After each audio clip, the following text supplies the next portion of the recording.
Здравствуйте, дорогие подписчики и случайные зрители. С вами Вкуснов Андрей, и сегодня мы с вами приготовим вкусные, хрустящие, замечательные натуральные чипсы. Конечно, на рынке у нас есть огромный выбор продуктов, чипсов с разными вкусами, со вкусом крабов, селедки, огурцов, чего угодно. Но в основном это химия, часто даже не картошка, а какая-нибудь кукурузная мука, крахмал. И лично я предпочитаю картошку со вкусом картошки. Нам для этого понадобится картошка, овощечистка, а также терка, кастрюлька, соль, полотенце, масло в казанке и салфетки. Для начала почистим картошку. Картошка нам нужна средних размеров. Почему средних? Потому что если мы возьмем картошку слишком большую, то тогда края картошки при жарке будут готовиться раньше, чем центр, и будут подгорать, а центр картошки не будет успевать приготовиться. И мы получим картошку внутри чуть-чуть недоготовленную в центре, а снаружи подгоревшие края. Поэтому я рекомендую брать среднюю картошку, не брать сильно большую, чтобы избежать подобных проблем. Интересна история появления чипсов. По легенде, в одном из ресторанов обедал известный магнат железнодорожный и заказал себе картофель фри. Потом же он вернул этот картофель повару со словами: он слишком толстый. Чтобы подшутить над поваром, над посетителем, повар нарезал картофель чуть ли не до толщины бумажного листа и поджарил. На удивление, данное блюдо понравилось и магнату, и его гостям, и после этого это стало коронным блюдом этого ресторана. Так появились чипсы в нашем мире. Итак, мы почистили картошку. Берем терку и натираем. Получаются вот такие замечательные пластики. И быстро. Складываем всю картошечку, начищенную нами, в нашу кастрюлечку.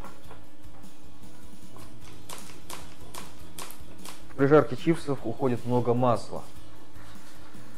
Но если мы будем брать малую долю масла, то тогда наша жарка чипсов превратится в мучение, потому что нам не получится жарить большими партиями. Мы сможем жарить чипсы по 5-6 штучек, а это очень мало, и процесс жарки затянется на целый день. А также, если мы берем большое количество масла, то процесс займет буквально полчасика.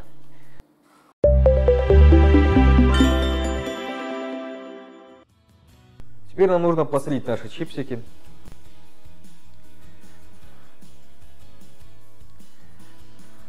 Не стесняемся. Все мы любим чипсики посолонее. Тем более часть соли смоется в масло. Посолили всю картошечку. Перемешиваем равномерно с солью, так, чтобы каждая картофелинка просолилась. После чего мы выкладываем нашу просоленную картошечку на наше полотенчико. Соль, попав на картошку, начинает вытягивать с нее сок. И на дне кастрюли образуется целая лужа из картофельного сока. Стекая сок картошки, уносит с собой соль на нижние слои картошки. И верхние получаются недосоленные, а нижние получаются пересоленные. А если мы хотим равномерный и приятный вкус, то нужно, чтобы соль не стекала. К тому же полотенце заберет лишнюю влагу, и при жарке мы не будем бегать по всей кухне, спасаясь от брызг раскаленного масла. Итак, мы выложили нашу картошечку. Первый этап нашей готовки закончился. Можно переходить к жарке. Итак, наше масло раскалилось. Что нам нужно для жарки? Это шумовочка, пара вилочек,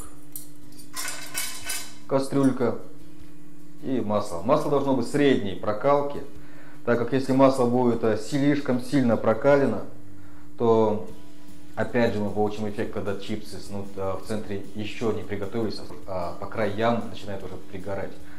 Поэтому, когда масло достигло при первой прокалке, можно бросить один чипсик и проверить, как он жарится перед остальными. Берем чипсы и начинаем отправлять их в наше маслице.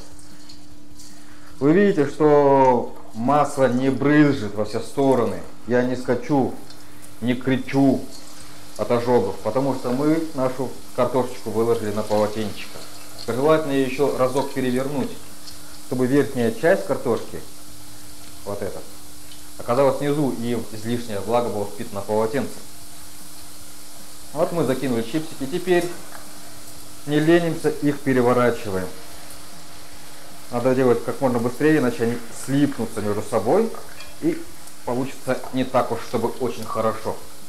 Раздирать в горячем масле чипсы друг от дружки, отделять, это не очень удобно.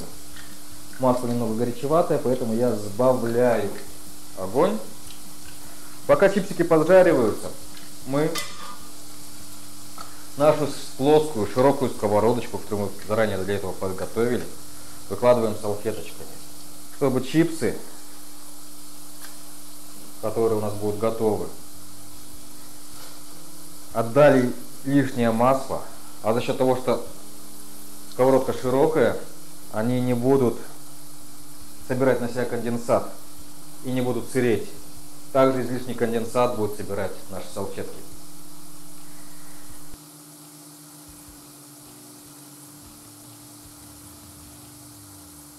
Вилочками переворачиваем, а шумовка нам нужна, чтобы потом быстренько достать нужные чипсы. Для чего нам нужна кастрюлька? Чтобы чипсы готовые, вот они, видите, уже приготовились почти. Бросить сначала в кастрюльку, там сбежит лишнее масло, чтобы наши салфетки не стали излишне мокрыми в нашей сковородочке. Вот первый чипс, посмотрите, шикарный, хороший, золотистый.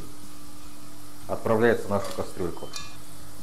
Они поджарились немножко не одновременно, поэтому у нас есть время отправлять их вилочками. А на их место закидываем новую партию. Но даем маслу немного отстояться, потому что оно сейчас остыло после этой партии. И сейчас оно должно опять набрать свой предыдущий жар. А пока чипсы выкладываем в нашу кастрюльку, нашу сковородочку. И вот у нас уже, в принципе, получились замечательные золотистые чипсы.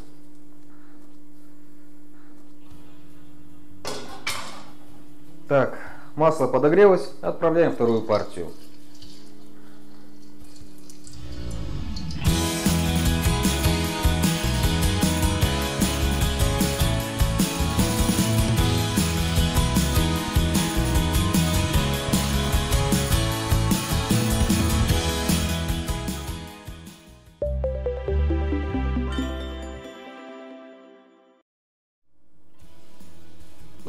Ну все, наши домашние чипсы готовы. Они поджарены, они хрустят. У них только натуральные продукты, а главное, они вкусные. Хрустите, наслаждайтесь. С вами был Андрей Вкуснов. До новых встреч.